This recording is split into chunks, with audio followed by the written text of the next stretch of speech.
नमस्कार, मैं हूं अभय कुमार। आप देख रहे हैं अपना खास कार्यक्रम बिहार समाचार। बिहार समाचार में खबरें बिहार की, बातें बिहार की, देश दुनिया की तमाम खबरें जिसे आपको जानना जरूरी है।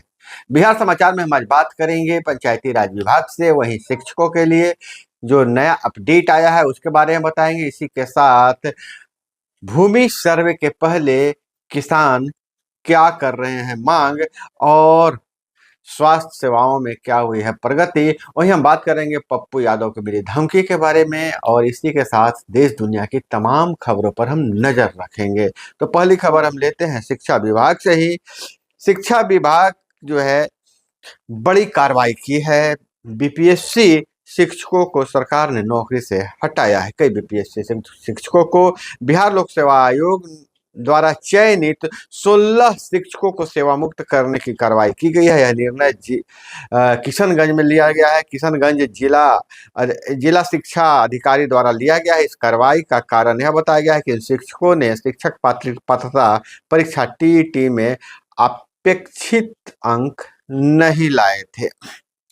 हम आपको बता दें कि जो समाप्त की गई है, और जो शिक्षा अधिकारी हैं नासिर हुसैन ने जानकारी देते हुए बताया कि सभी शिक्षक बिहार के बाहर के निवासी थे। शिक्षकों की सेवा समाप्ति का मुख्य कारण शिक्षक पात्रता परीक्षा यानी सीटीटी में निर्धारित न्यूनतम 60% अंक प्राप्त नहीं होना बताया जा रहा है। बिहार के बाहर के जितने भी अभ्यर्थी हैं उन्हें 60% अंक लाना अनिवार्य है। अब इधर शिक्षा विभाग से दूसरी खबर आ रही है कि शिक्षा विभाग में शिक्षा में सुधार के लिए कई उपाय किए जा रहे हैं। बिहार के सरकारी स्कूलों में शिक्षा की गुणवत्ता में सुधार के लिए अब व्यापक स्तर पर अभियान चलाया जा रहा है। स्कूलों में सुनिश्चित किया जाएगा कि बच्चों का पाठ्यक्रम समय पर पूरा हो, संसाधनों की कमी नहीं रहे और संसाधनों की कमी के कारण पढ़ाई बाधित नहीं हो। बिहार सरकार के शिक्षा विभाग के अपर मुख्य सचिव डॉक्टर एस सिद्धार्थ ने बिहार में गुणवत्तापूर्ण शिक्षा और वर्तमान दशा और सुधार पर लाइव चर्चा कर रहे थे, और चर्चा में बताया कि मार्च 2025 तक राज्य के सभी सरकारी स्कूलों में आवश्यक संसाधनों की कमी को पूरा कर दिया जाएगा। इसमें टॉयलेट, कंप्यूटर सेंटर, पर्याप्त कक्षाओं का निर्माण शामिल है। उन्होंने यह भी कहा कि सभी शिक्षकों को 100% उपस्थिति सुनिश्चित की जाएगी। नए शिक्षकों को विशेष रूप से प्रोत्साहित किया जाएगा और विद्यार्थियों को बेहतर ढंग से पढ़ा सके। संसाधनों की कमी में सुधार किया जाएगा। टीचर स्किल ट्रेनिंग और पाठ्यक्रम को रोचक बनाने का प्रयास किया जा रहा है। इसी के साथ उन्होंने बोला कि शिक्षकों के लिए अनिवार्य आवासीय प्रशिक्षण चलाया जा रहा है। इस शिक्षा को तो ई सर्विस बुक की पहल की जा चुकी है। अब इस शिक्षा को सही सर्विस बुक के माध्यम से ही शिक्षकों को गाइडलाइन दिया जाएगा। अब वही बिहार में लैंड सर्वे हो रहा है। लैंड सर्वे को लेकर बड़ी खबर आ रही है कि पहले जमाबंदी ठीक कराए सरकार, उसके बाद फिर जमीन का सर्वे कराए। किसान मोर्चा का यह मांग है। संयुक्त किसान मोर्चा ने बिहार सरकार को चेताया है कि पहले जमाबंदी ठीक करो फिर भूमि सर्वे करो। मोर्चा की एक बड़ी मांग किसानों को वाजिब दाम पर टीएपी मतलब खाद देने की मांग की गई है, जिसे लेकर 7 से 25 नवंबर तक पदयात्रा और 26 को किसान मोर्चा रैली करेगा। हम आपको बता दें कि लैंड सर्वे चालू है, लेकिन कागजातों में अंचल कार्यालयों द्वारा बहुत ही लापरवाही बरती जा रही है। और वहीं 180 पंचायतों में हेल्थ सेंटर के लिए जल्द उपलब्ध होगी जमीन। नए भवनों को भी जल्द सौंपने का निर्देश दिया गया है। पंचायत स्तर पर मौजूद स्वास्थ्य केंद्रों की आधारभूत संरचना पर स्वास्थ्य विभाग जोर दे रहा है। इसका असर न सिर्फ मरीजों पर हो रहा है बल्कि इसके स्वास्थ्य सुविधाओं पर भी संचालन के साथ जोड़ा जा रहा है। राज्य स्वास्थ्य समिति की समीक्षा बैठक में यह निर्देशित किया गया है कि जिलों के प्रखंडों में जितने भी पंचायतें हैं वहां पर भूमि से संबंधित प्रतिवेदन शीघ्र उपलब्ध कराया जाए, ताकि वहां पर एक हेल्थ एंड वेलनेस सेंटर भवन का निर्माण कराया जा सके। वहीं पंचायती राज विभाग से यह बड़ी खबर आ रही है कि पंचायतों में हर घर नल जल योजना का जांच किया जा रहा है, निरीक्षण किया जा रहा है, कैसी स्थिति में है, कैसी परिस्थिति में है।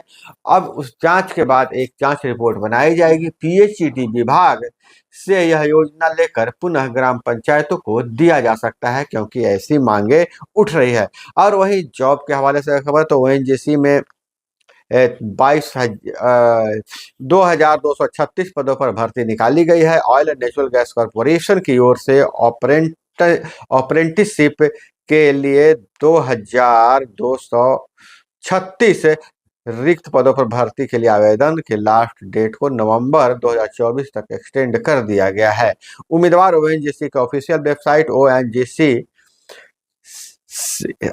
ONGC India.com पर जाकर आवेदन कर सकते हैं। इस भर्ती के लिए 15 नवंबर को परीक्षा आयोजित किया जाएगा।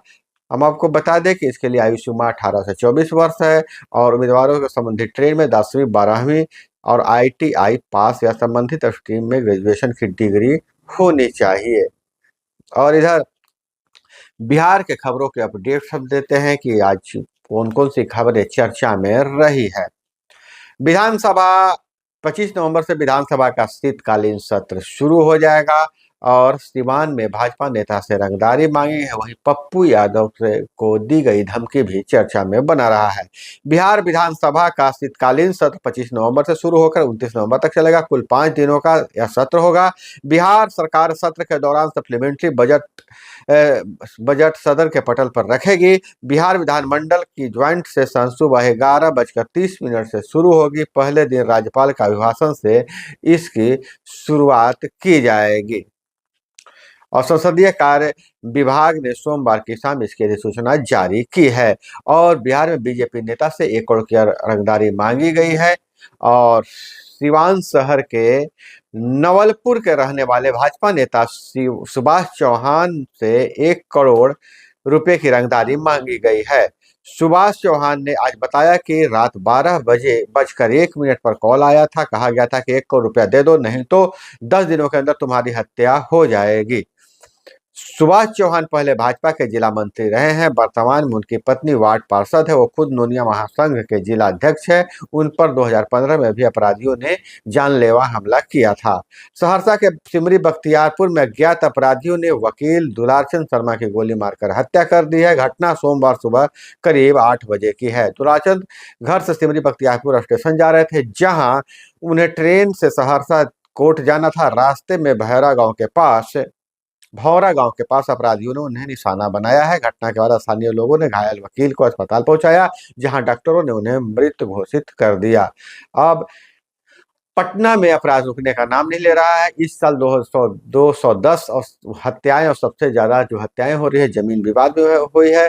पटना में आपराधिक घटनाएं कम होने का नाम नहीं ले रही है। पुलिस मुख्यालय की ओर से जारी आंकड़ों के अनुसार पटना में 2024 जनवरी से सितंबर तक 210 हत्या, लूट की 137 और डकैती के 33 और बंद घरों में चोरी के 1546 घटनाएं घट चुकी है। चोरी के तो 3048 मामले भी दर्ज किए गए हैं। कटिहार में सड़क हादसे में युवक की मौत। कटिहार में अहमदाबाद मनिहारी रोड पर रविवार की देर शाम 2 ऑटो के बीच ओवरटेक के दौरान दोनों ऑटो सड़क किनारे पलट गई, जिस हादसे में ऑटो सवार एक यात्री के दबने से मौत हो गई है। वहीं 6 लोग घायल हुए हैं। मृतक की पहचान पूर्वी करीमुल्लाह गांव ग्राम पंचायत के पहाड़ीपुर सीज वार्ड नंबर 10 निवासी शेख सूरत के रूप में की गई है। वहीं नालंदा में हत्या के आरोपी की संदिग्ध हालत में मौत हुई है। नालंदा में हत्या के आरोपी का शव संदिग्ध परिस्थिति में पेड़ से लटका मिला है। रविवार को इस्लामपुर थाना क्षेत्र के चंदनपुरा गांव में ईश्वरी खंधा में स्थानीय लोगों ने 100 को पेड़ से लटका देखा है। मृतक की पहचान जुआफडीह निवासी श्रवण कुमार के रूप में की गई है। समस्तीपुर में डिप्टी कलेक्टर से वसूली करने वाली महिला को गिरफ्तार कर लिया गया है। समस्तीपुर के थानेश्वर स्थान मंदिर में पूजा करने पहुंची डिप्टी कलेक्टर पुष्पिता झा से दुर्व्यवहार मामले में नगर थाना पुलिस ने गीता कुशवाहा को गिरफ्तार कर जेल भेज दिया है। पुलिस ने बताया कि डिप्टी कलेक्टर ने नगर थाने में शनिवार को प्राथमिकी दर्ज कराई थी। डिप्टी कलेक्टर ने बताया था कि मेरे साथ गाली गलौज की गई है। इस दौरान मेरी गर्दन भी पकड़ ली गई है। गीता खुद को लोजपा का नेता बता रही थी। और इधर पप्पू यादव पर लॉरेंस बिश्नोई के निशाने पर आ गए हैं। पप्पू यादव पूर्णिया सांसद पप्पू यादव को जान से मारने की धमकी मिली है। यह धमकी लॉरेंस बिश्नोई गैंग की ओर से दी गई है। इसका ऑडियो सोमवार को सुबह करीब 11 बजे सामने आया, जिसमें धमकी देने वाला पप्पू यादव को सलमान खान वाले मामले से दूर रहने की बात कह रहा है। वायरल वीडियो में पप्पू यादव खुद बात कर रहे थे, लेकिन धमकाने वाले से कह रहे थे कि मैं पप्पू यादव का पीए बोल रहा हूं। हालांकि इस मामले में के पहले ही पप्पू यादव गृह मंत्री अमित शाह से एक पत्र लिख चुके हैं, इसमें उन्होंने लॉरेंस बिश्नोई गैंग की ओर से धमकी मिलने की बात का हवाला देते हुए वाई से जेड+ की सुरक्षा बढ़ाने की मांग की है। इस मामले में एसपी कार्तिकेय शर्मा ने बताया है कि सांसद को मिली धमकी की सूचना मिली है, वे पहले वायु सुरक्षा घेरे में हैं। सूचना के बाद उनकी सुरक्षा बढ़ा दी गई है। जैसा मानना है, विरोधियों का कहना है कि पप्पू यादव जानबूझकर ऐसा बयान दे रहे हैं क्योंकि वो सुरक्षा लेने के लिए, ज्यादा से ज्यादा सुरक्षा लेने के लिए, वीआईपी बनने के लिए यह खुद द्वारा एक प्लॉट किया गया यह मामला हो सकता है। हालांकि मैं इस पर किसी तरह का टिप्पणी नहीं करूंगा, लेकिन विपक्ष का कहना यही है। और मंत्री विजेंद्र यादव के कारण नीतीश कुमार एनडीए से 2 बार तलाक ले चुके हैं, जैसा मुख्यमंत्री ने खुद बताया है। सीएम नीतीश कुमार बोले कि पार्टी लाइन से बाहर न जाए कार्यकर्ता उपचुनाव जीतने पर मंथन कर रहे थे। बिहार में उपचुनाव की चारों सीटें जीतने के लिए एनडीए ने कमर कस ली है। सभी कार्यकर्ताओं को पार्टी लाइन में रहकर काम करने की हिदायत दी गई है। जिला स्तर पर कोऑर्डिनेशन कमेटी बनाई जाएगी जो बूथ लेवल तक कार्यकर्ताओं के साथ तालमेल बनाएगी। ये फैसला सोमवार को मुख्यमंत्री आवास पर एनडीए नेताओं की बैठक में लिए गए हैं। 2.5 घंटे चली मीटिंग के दौरान सीएम नीतीश कुमार ने मंत्री विजेंद्र यादव की ओर इशारा करते हुए कहा कि इन्हीं के कहने पर 2 बार एनडीए छोड़कर महागठबंधन में शामिल हुआ है। इस मीटिंग में बिहार के सभी केंद्रीय मंत्री, राज्य सरकार मंत्री, सभी सांसद, सभी विधायक मौजूद रहे। इसके अलावा बीजेपी, जेडीयू, लोजपा, हम पार्टियों के नेताओं ने भी इस बैठक में भाग लिया।